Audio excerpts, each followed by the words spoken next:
Well, hi, thanks for joining me as we look at the challenge problem. Oh my god, I'm so excited about this. This is going to be awesome. No, for us, because like even the situation, it's actually legit.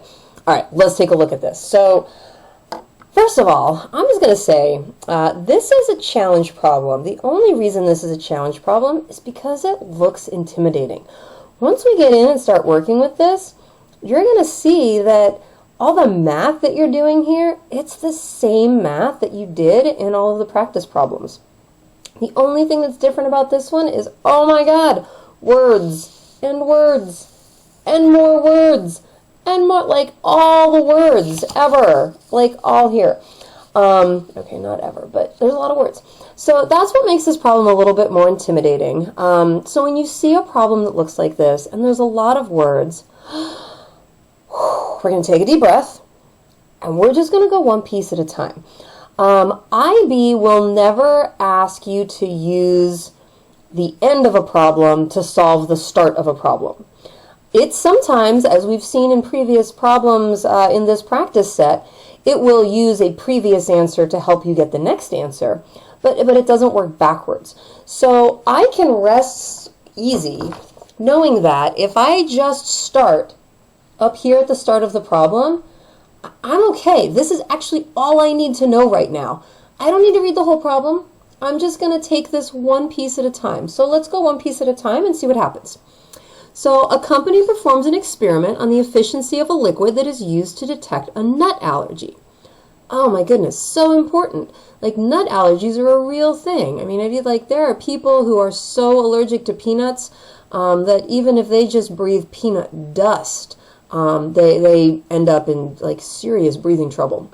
So this is an important thing, like knowing if you're allergic to nuts. So a company is trying to test and help people out to determine if they're allergic to nuts. So a group of 60 people took part in an experiment, and in this group, 26 are allergic to nuts. One person from the group is chosen at random. All right, notice I've got all the rest of the problem covered up. I'm not even looking at it. It's not in my mind right now. I'm just worrying about one sentence at a time. So a second person is chosen from the group. Okay, first part here, part A. Find the probability that both people chosen are not allergic to nuts. Okay, so let's think of this. We're going to take these 60 people who took part in the experiment. We're going to put them all in a bag. We're going to shake it gently. We don't want to hurt the people. And then we're going to remove 2 people. We're going to reach in the bag and we're going to pick 2 people out. All right, so part A, I want to know what's the probability that the first person is not allergic. I'll use A. I'll make a note up here. A is allergic. And then A not is not allergic. Okay, so I want to know the probability that the first person is not allergic and then the second person is not allergic. Now, what's the word that's going to go in between here? I need both of these people to be not allergic to nuts. That's a big old and going on in between there. So what I need is I need not allergic and not allergic. All right, so let's see what we got. Well, I've got 60 people in the bag. I reach in the bag. I pull a person out of the bag. What's the probability that person is not allergic to nuts? Well, if there are 26 people who are allergic to nuts, and there are 60 people total, how many people are not allergic to nuts? Well, if I want not allergic, if 26 are allergic, we're going to go 60 minus 26. And that's going to give me 34 who are not allergic to nuts. So I'm going to have 34 out of 60 are not allergic to nuts. And means multiply. Now I need to know what's the probability the second person is also not allergic to nuts. Well, the first person I pulled out had to be allergic to nuts. And the second one also has to not be allergic to nuts. Well, okay, but here's the thing. I already pulled a person out of the bag. So how many people in the bag, left in the bag, are allergic to nuts? Well, there were 34. I pulled out this person allergic to nuts, so now there's 33. And how many total people are in the bag? Well, there were 60. I pulled this person out, which means now I've got 59. So if I do this math, again, multiplying fractions, piece of cake, I'm going to multiply across the top, I'm going to multiply across the bottom. I'm going to get 1122, 1,122 on the top. I'm going to get 3,540 on the bottom. Hey, guess what? If you want to leave that as your answer, you totally can leave that as your answer. That is perfectly fine. If you reduce that, hang on.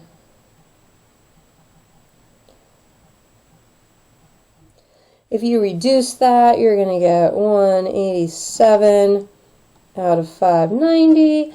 And you know what? If you want to put that in a decimal, I think I would prefer a decimal in this case because those are just, I can't wrap my head around fractions with numbers that big. But you know what I can do? I can wrap my head around a decimal rounded to 3 sig figs is going to be 0.317. Okay, so there you go for part A. And notice, like, cute little problem, part A. All right. So now let's keep reading. Again, let's take this one step at a time. When a liquid is added to a person's blood sample, it is expected to turn blue if the person is allergic to nuts. That's weird, blue blood.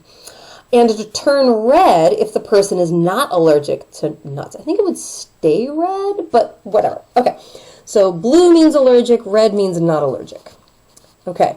The company claims that the probability that the test result is correct is 98% for people who are allergic to nuts and 95% for people who are not allergic to nuts. It is known that 6 in every 1,000 adults are allergic to nuts. The information can be represented in a tree diagram. There's my tree diagram. Copy and complete the tree diagram. All right, I'm going to not copy it. I'm just going to complete it on here. So let's see what we got going on. All right.